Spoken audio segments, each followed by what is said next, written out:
All right, let's hear from Ambassador Erastus Mwencha.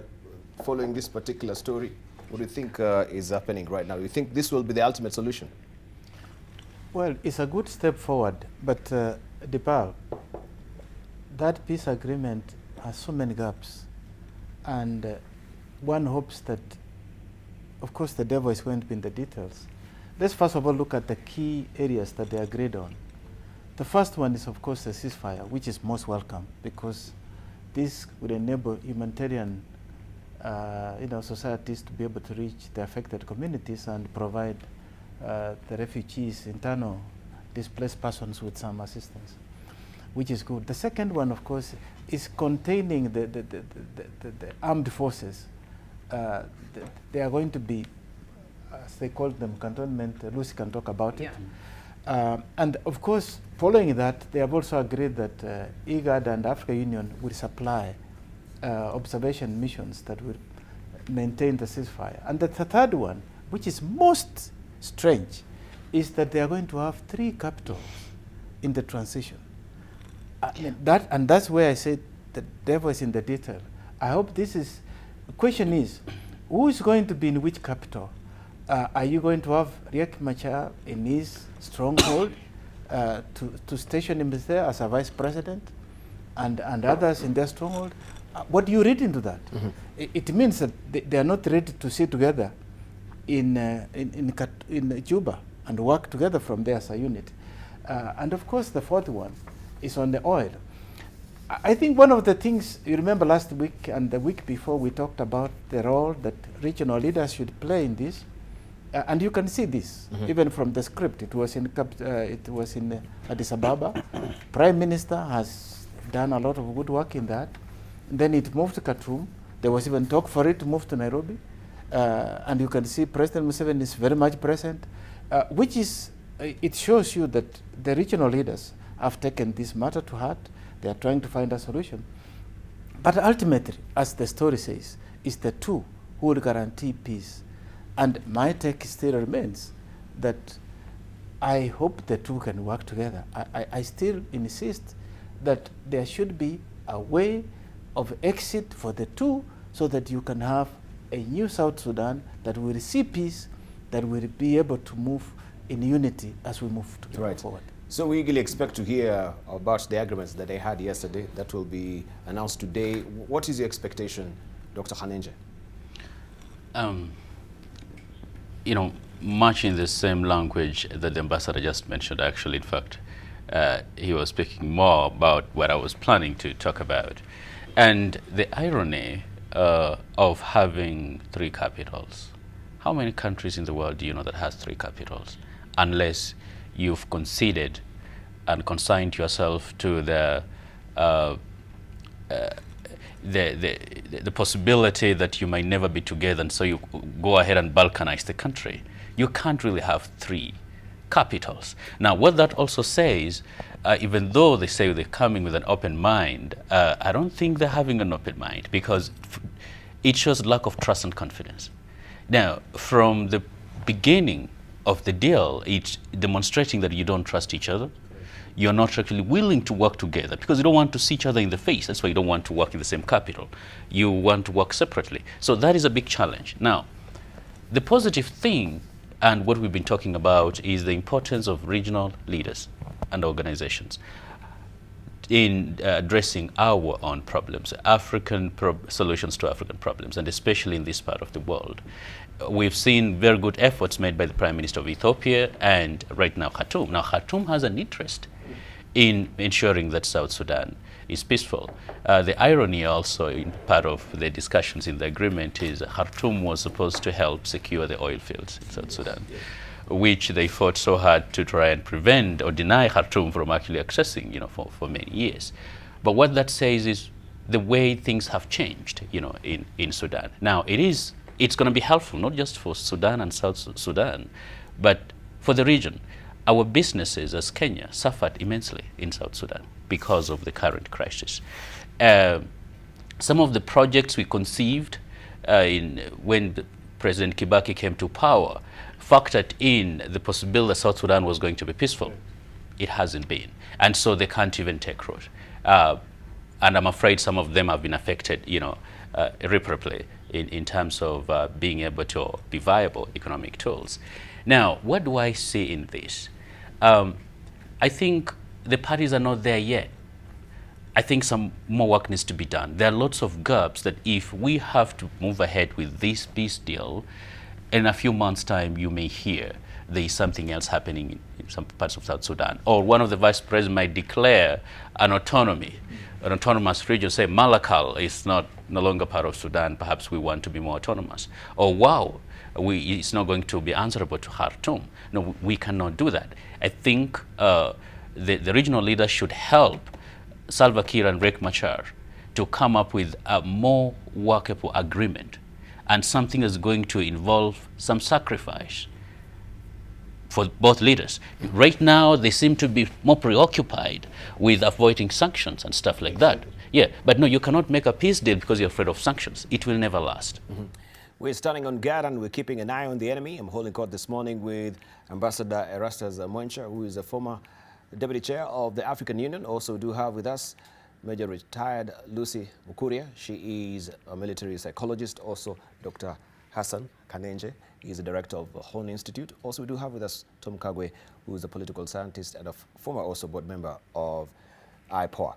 Let's continue apace with the conversation. We promised to circle back with you just to weigh in on the sanction and whether this particular gesture or what we're seeing, the agreement and the peace deals and the meetings that we have in Sudan right now is really genuine or it is under duress? I think we don't have a peace deal. We have a power deal. We have a power deal. A picture is worth 1,000 words. Yes. In international relations, as a student of it, I've come to realize that when people have a peace deal, they shake hands. They don't lift their hands up.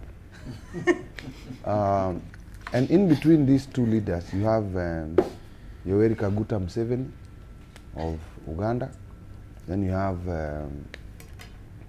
this man who's wanted by the ICC. So the question is, what do these two people have in interest in South Sudan?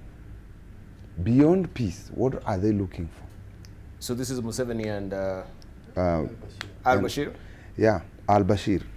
If the people in between them were somebody different, Uganda has a lot of stake in South Sudan.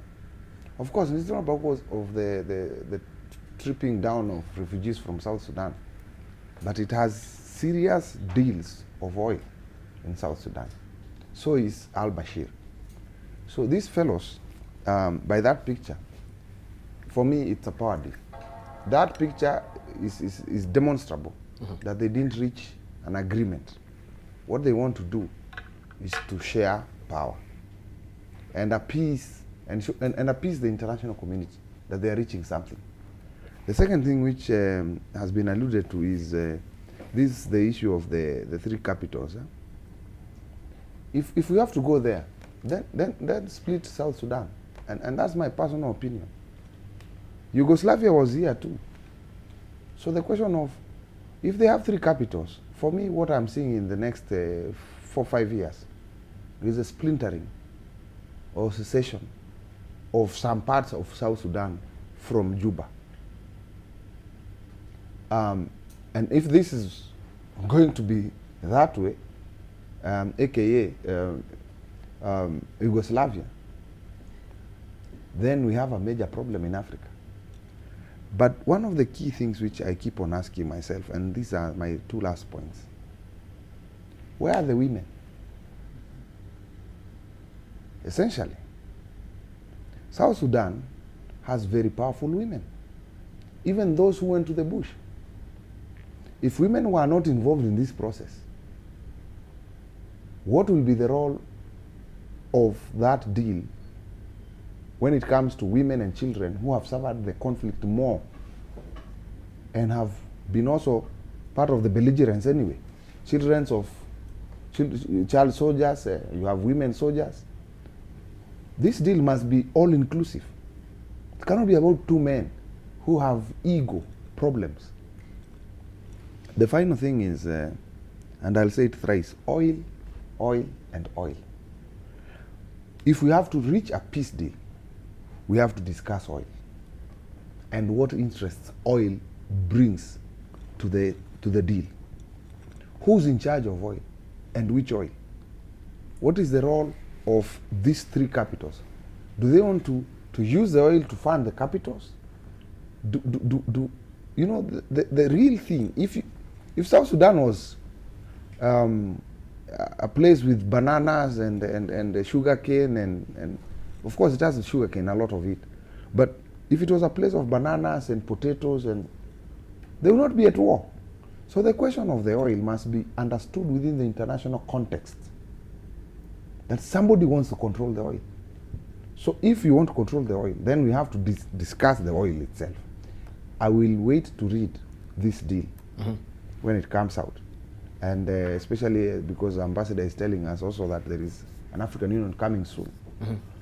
The politics of the oil is the one which will determine what deal we are having there. That's my take. So are we also waiting a tinderbox here to explode? Because if we say that we'll have three capitals as well, and maybe some people will feel that they are shortchanged, because maybe some of the capitals or the area they do have, or the region they are actually manning, is not oil rich. They do not have the wells, the deposits as well. So will that also be a potential flashpoint for war and friction in South Sudan? Let's hear from Lucy.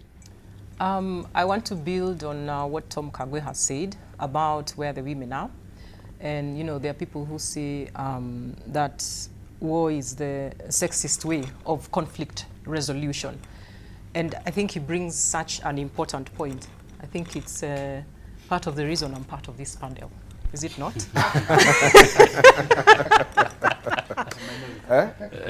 You know, no, it's an important, it's a very important point that he has brought up, you know.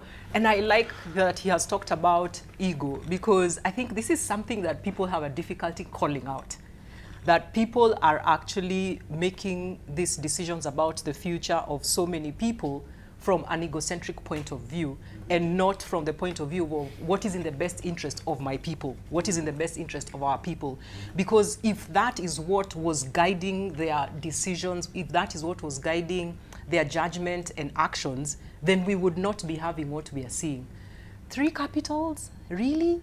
I mean, I don't see it as a genuine negotiation. I see it as people who are negotiating when they have their hands, you know, tied behind their hands, but they're also holding something that they can easily chomoa and use against the other person. That's how it looks like to me. And really, can you have genuine peace if there is no honest conversation? Because if you can't ziba ufa now, they say utajenga ukuta. Yes. Which is what is happening in South Sudan, and it is just a bit insane to imagine how much worse it will become if they go the route that they are choosing to go.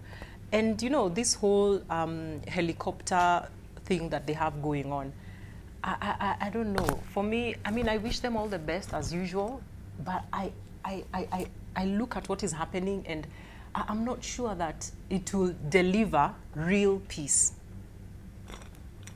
Finally, yeah, just a comment on the women issue. I'm aware actually that because what you have seen here is the icing on the cake in terms of the ultimate, after talks that have been taking place in Addis Ababa for months and months, if not years, since December 2015. There are very strong delegations of women in this peace deal. And you know, as Tom rightly mentioned, you have ladies like the former First Lady, yes. and also even Riek Machar's spouse and all this, who are very strong and who are in the cabinet. And they have very much been involved. But I want to agree with what Tom has said, that the issue of oil is very cardinal to the peace deal. And that's why you'll see some neighboring countries who are worried that if, for instance, South Sudan decides to have a pipeline going to, Lamu, which is shorter and more effective, it will bring challenge to certain capitals. And so, and of course, there is also the bigger international picture. That is crucial. And of course, in Africa, we have always known that mineral-rich countries will always have this conflict. And so, and I don't think the answer then is to go Yugoslavia way. Many people have argued that this separation itself has caused a lot of pain. There are many people who think that even what they were under before was some kind of peace than what the situation is. I think, to me, let the youth, the people of South Sudan, confront this demon, and you know, they have been in the push, but bring themselves genuine peace. Yeah. Right. Okay. Unless you have anything else that you want to add on. No, Dr. just Anenje? perhaps to summarize that 3 capitals may be expedient under the current circumstances, but it's a bad idea for the long-term stability and security of Sudan and the region. Right, thank you. All right, let's move on and see what is happening internationally. Of course, we are on South Sudan, it's international, but we see also what is happening in Ethiopia and also the rest of the world as well. And of course, we want to hear from our panelists, especially this long protracted, you know, a frosty relationship that has been there between Eritrea and Ethiopia since 1950. And of course, finally, we can see maybe there's a happy medium between Ethiopia and Eritrea right now with the fresh blood from the new Prime Minister, that is Abiy Ahmed as well. So we'll also juxtapose this with what happened on Saturday regarding the rally that he had there in Ethiopia. And of course, there was a blast that went off. 2 people so far have been reported dead. And we saw him also donating blood to just stand in solidarity with some of the victims that were also adversely injured during that particular rally. Let's just hear from our panelists this morning. Seeing what is happening in Ethiopia, there's a new sense of optimism that is coming through with Prime Minister Abiy Ahmed. Beginning from what happened on Saturday, what was your reading into this? Because it seems that there's so many people. Yes, the populace is very happy with Prime Minister Abiy, with the notion that he's bringing and the new philosophy about the togetherness. I don't know how they call it in Amharic, but the togetherness that they're talking about is not really also going down well with some political elites in the country. And we do not know the investigation of this particular rally, the blast that went off, so we don't have the details as yet. But do you think it was politically instigated? And do you think also most people still want to remain with the status quo so that they may thrive with what they've been doing before in Ethiopia? Ambassador. Well, first of all, let me really, I don't know, for want of words, praise and pay tribute to the Prime Minister of Ethiopia, who has unilaterally taken the country into a new paradigm. And there are very few transformative leaders that you see in the world, and I think he's emerging as one, who got into reins of power with huge challenges, a very divided nation with huge problems. And of course, this war has been on for many years. It started in 1998, and fortunately, that time I was Secretary General of COMESA, and I had 2 countries coming to the meeting, Eritrea and Ethiopia, who could not want to come into the meeting. And even because their letters, Eritrea and Ethiopia are together, even as we speak, they never sit together in international circles. Yes. You have to find another spot where Eritrea sits and not Ethiopia, because they could not look at each other in the eye. And of course, I've also lived in Ethiopia for almost 10 years, so I never thought I would see this day and this soon. Because if you talk to the Ethiopian leadership for all these years, I mean, there was even international court ruling that demarcated the boundaries of the 2 countries. And no one disputed the court's ruling. But then they used an excuse and says, well, we accept the court ruling, but let's sit down and talk about it. I can understand the sentiments, particularly when it comes to ethnic configuration in Ethiopia.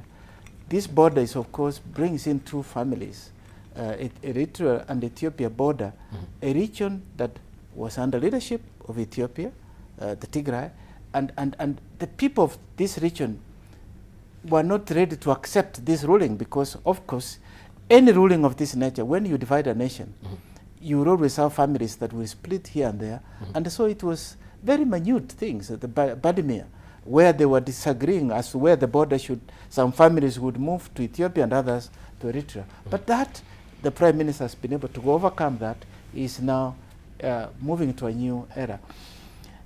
Coming to the question that you raised concerning what happened on Saturday, Ethiopia has got impeccable security system. You have seen us being challenged here. Ethiopia faces all sorts of enemies around it. Yes. It is hosting international organizations, so it becomes a very soft target. But you've seen them really work hard to make sure that there is not much of security lapses. And I've worked very closely with the security system in my capacity where I was. And I know how well they are drilled. This, to me, I put it in the doorsteps of the security system, meaning they are working with some government, groups that are not happy with what the Prime Minister is doing. Yes. And of course, happening at the venue Yes. of where you have a head of state. I mean, a venue where the head of state is, and at the very place where we're standing, Yes. tells you that there is a major security lapse here. And of course, I'm not surprised, because you know that there has been quite a lot of division at the national level. And when you have that division, it also sometimes will touch on security. And the security, if they take sides, this is what will happen. But I think this, to me, is a minor incident. It should help the Prime Minister now reorganize security. And I think he's gained support regionally, internationally. He's moving forward. One of the areas I think that people are also not happy with him is the privatization of some of the key industries or sectors, like telecoms, like the Ethiopian Airlines and the rest. But Ethiopia is going to benefit more, because now they can have access to Port of Massawa, which is a doorstep away, because Ethiopia has been struggling to come to Lam, to go to Djibouti. And so Ethiopia has actually more to gain from this peace, and of course even Eritrea. And so to me, let us encourage this Prime Minister, international community should encourage, and let's bring peace to the region. Right, thank you. And of course, the Prime Minister is apportioning blame, I should say, to anti-peace forces who actually perpetrated this evil on Saturday. Do we have any inkling to who the anti-peace forces is actually in Ethiopia right now? Lucy, or any of you? Okay, number one, it's very refreshing to see Ethiopians greet Eritreans with flowers instead of artillery fire, which characterized, much of their war that caused 100,000 lives fighting over a barren and dry land, really. Nothing was there. But, when Dr. Abiy took over power, and with the kind of transformative changes trying to bring to Ethiopia, this job was never going to be easy. Power never sits willingly by itself. He's going to be challenged. He's going to be tested. There are people who profited from the previous arrangement of government who are not happy within his own government, within the security services. There are people, of course, who are not likely to be happy. Remember, Ethiopia has been more or less this way for many years. Not to mention sometimes the discomfort that might come with someone who was not expected to be president, in part because comes from a community that for a long time has suffered the consequences of marginalization, political and social exclusion, who are the Oromo. And so he was going to face the challenge. However, Dr. Abiy enjoys a great deal of both domestic as well as international goodwill and capital to stay on this democratic and diplomatic trajectory. And I think such crises test leaders when they come into power, but they also help leaders consolidate their own power and chart out a new direction. And I think eventually, if he stays on the course, he's likely to succeed more than any other leader we have seen before. All right, let's hear from Tom Kagwe. When Ethiopia and Eritrea come together, I'm a very happy man, because in 1994, I wrote an article about Eritrea. And I finished with the following words. The future of Eritrea is so bright that they have to wear sunglasses.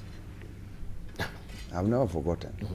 It was published And I had thought that after 30 years of bush war, of conflicts with Ethiopia, and of course the port went, that's why I'm happy that the ambassador is mentioning this, that Ethiopia stands to benefit in fact more if they agree with Eritrea, so that they use the port in Eritrea to do what they have to do in terms of international trade. But to place where the question of Eritrea is where it is because of people who cling on to power for too long. Isaias Afewerki has refused to leave office, unless he left office before, maybe yesterday, I'm not aware. He went to become the president in 1994. Today is 2018, I'm not sure how many years those are. When you have people who cling on to power for all this time, then there is nothing that happens in a country that can be beneficial to the common people. The new life brought by Prime Minister Abe shows you that every time that a country changes its leadership, there is a possibility, a very high possibility, of steering the country into new and greater heights. So when you have this, and this is an African problem, maybe even another continent's problem, but Africa, it seems like this is where we are the benchmark. Museveni from 1986. Al-Bashir, I don't know from which year. I was still in high school. Afewerki. But Ethiopia is changing leaders. It means there is something going on. A new leader introduces new blood. Kenya has 2 retired presidents. I was in Zimbabwe the other day. They are very happy to have a former president. For the first time, they can refer to somebody as a former president. So there is something about this prime minister that I admire very much. And we need to support him. As Africans, as African Union, this guy is bringing in things which are not understood by many serving presidents who overstayed their stay, who have overstayed their welcome. Because when you look at Ethiopia, under that time, the Haile Mengistu, that's when the Bush War was there, because leaders tend to deflate their stay in power by having more conflict, so that they see to be needed. And these were the words of Obama in Addis Ababa before he left power, that when you are needed so much in your country that you don't want to leave power, that's when you know you are a liability. Uhuru will retire very soon.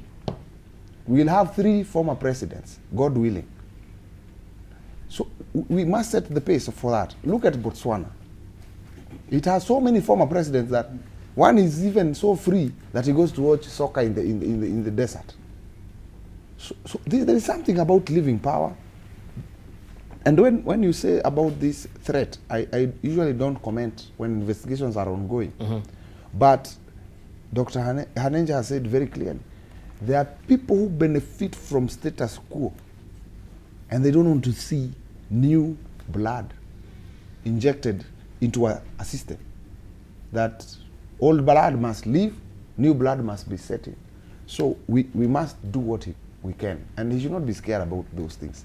Those are the political costs that come with bringing in new ways of doing things. Even in our country, we have seen the people who are bringing new changes. They are tested all through. The education system was changed.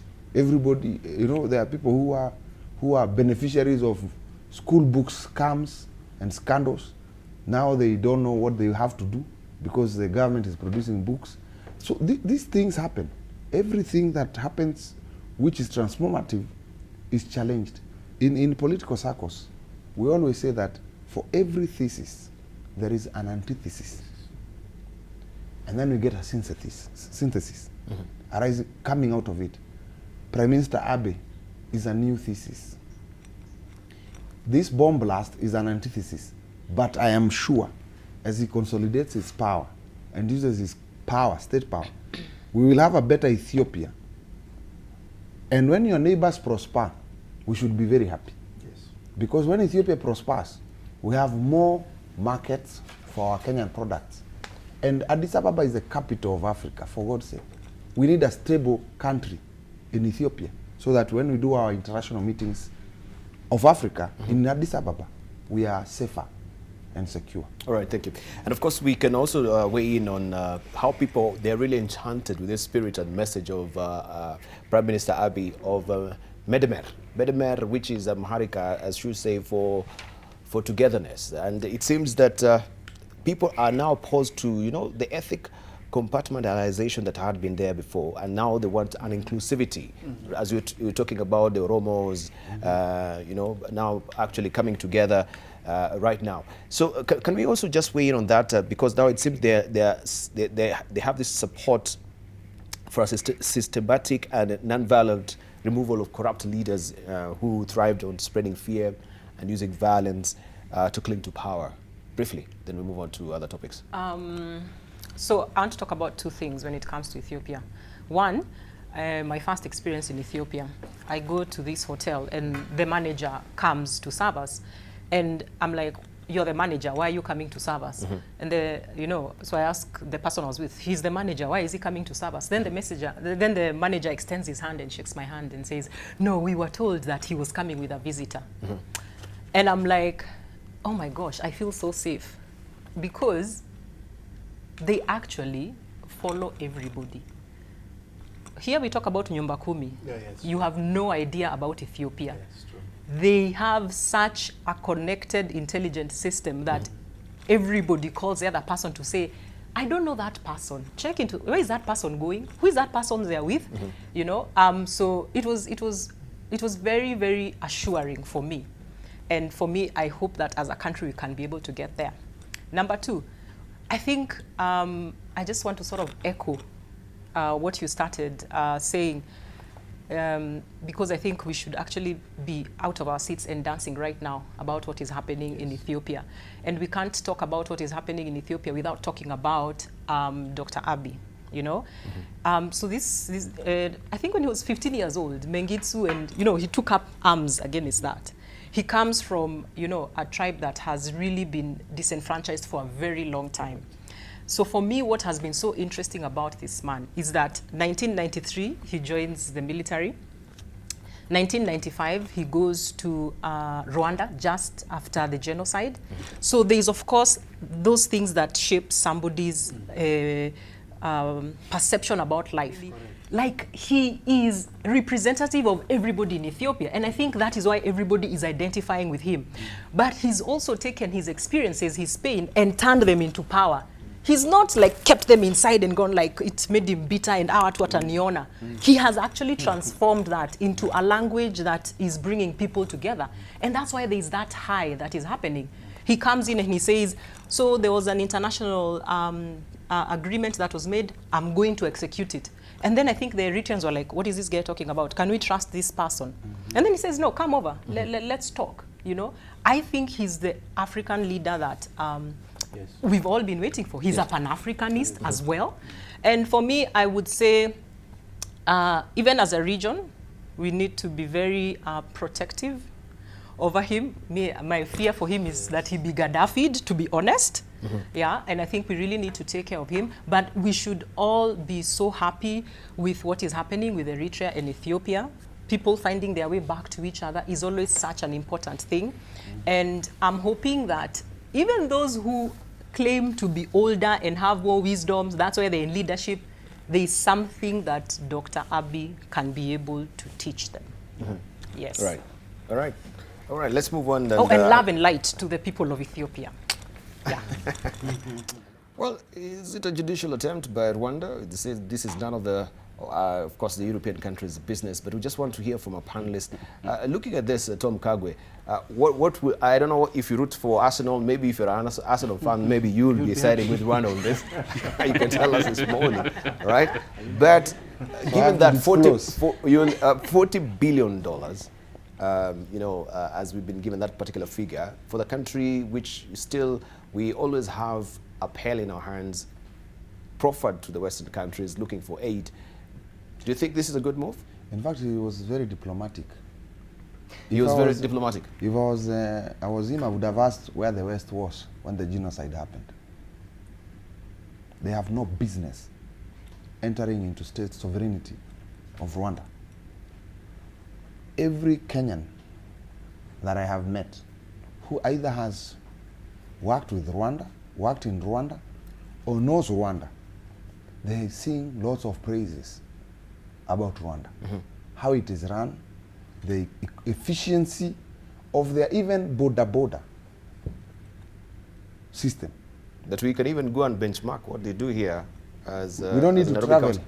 We need to call them here to manage maybe our city. Because Kigali is the best managed city, one of the best managed cities in the world. If they have tourist fund, just like ours, what we did with our money is we put up a building on Valley Road. Maybe it costed $1 billion shillings. Who knows? What if we had put that money to maybe broadcasting in international media or putting it on West Ham or Man U? I'm not a supporter of any of the teams in the English football. I just watch. But I think the decision of putting some tourism fund to promote their country's tourism, because from what is stated is that it's just a fraction of what they received. So be it, because I know there are many tourists who go to Rwanda on the basis of the 1994 genocide. They just want to it's a catharsis kind of tourism, so that you go and say that, I'm sorry. I know many Kenyans who've gone to Rwanda to just say they are sorry, we were not there for them. When that genocide occurred and it was aired on international media and our own media, I was appalled by what was going on, and nobody was acting on it. So for me, within the context of my own profession, it's their state sovereignty. They may decide what they want to do with their money. And those MPs and other countries that are making noise, I'm a diplomat. I will not say much after that. All right, let's hear from another diplomat as well. Ambassador. No, I agree with Tom. Without going into history like Tom has done, I'm trying to understand what their concern is, because everybody knows that football is the #1 television viewed sport in the world, and the people who watch football are of all shades and shapes.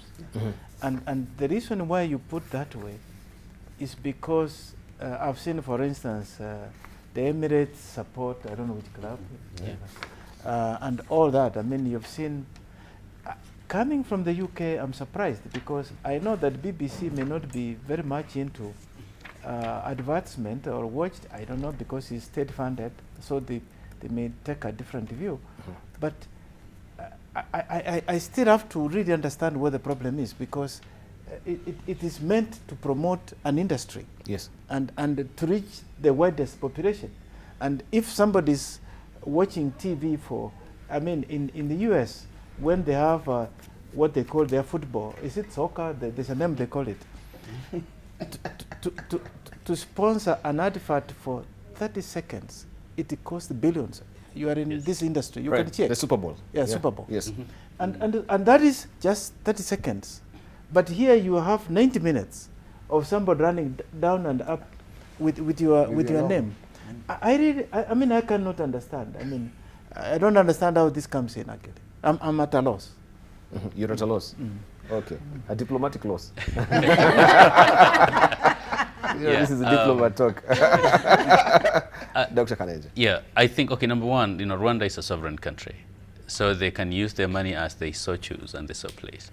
But then every country invests, or at least we want to believe they invest in their priorities. Now, if the cost-benefit analysis that they have done is by spending, was it $13 million? Yeah. By spending 1.3 billion shillings That is in terms of Kenyan shillings. It's actually not a whole lot of money the way we're making it sound. If 1.3 billion shillings can bring you 10 billion or more, look, that is a net gain.